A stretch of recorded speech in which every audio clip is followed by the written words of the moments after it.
நண்பா, இந்த பிரபஞ்சத்தை பற்றி உனக்கு ஒன்று சொல்லட்டுமா? இந்த பிரபஞ்சத்தில் நாம் எதை செய்தாலும் அது நமக்கு திரும்பி வந்து சேரும். நல்லதோ கெட்டதோ எதுவாக இருந்தாலும். எனவே நல்லதை மட்டும் செய்யுங்கள், நன்மை உண்டாகும். வாழ்வில் எதுவும் அதுவாக நடப்பதில்லை. நமக்கு தேவையானதை நாம் தான் நடத்தி கொள்ள வேண்டும். அதற்கான முயற்சிகளை செய்ய வேண்டும். சிலவற்றை ஏற்றுக்கொண்டால் மட்டுமே மாற்றம் நிகழும்.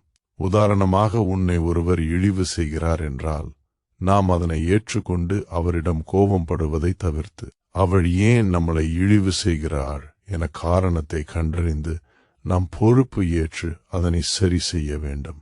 நம்மை நாம் மாற்றிக்கொள்ளும் போது நம் வாழ்க்கையும் அதனை பின்பற்றி மாறும். நாம் வாழ்வில் நிகழும் அனைத்திற்கும் நாமளே பொறுப்பு. நேற்று, இன்று, நாளை என மூன்றும் ஒன்றோடொன்று தொடர்பு உடையது.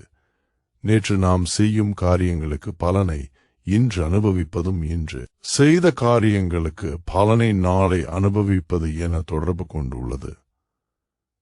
ஒரு சமயத்தில் இருவேறு விஷயங்களை சிந்திக்க முடியாது. நமது நடத்தைகள்தான் நாம் சிந்தனைகளையும் செயல்களையும் பிரதிபலிக்கிறது. நம்முடைய முந்தைய காலத்தில் நடந்ததை பற்றி நாம் எண்ணிக்கொண்ட இருந்தால் நம் நிகழ்காலம் நம்மை விட்டு போய்விடும். எனவே எண்ணங்களையும் ஆற்றல்களையும் உயர்த்தி கொண்டு வாழ்க்கையில் வெற்றி பெறு.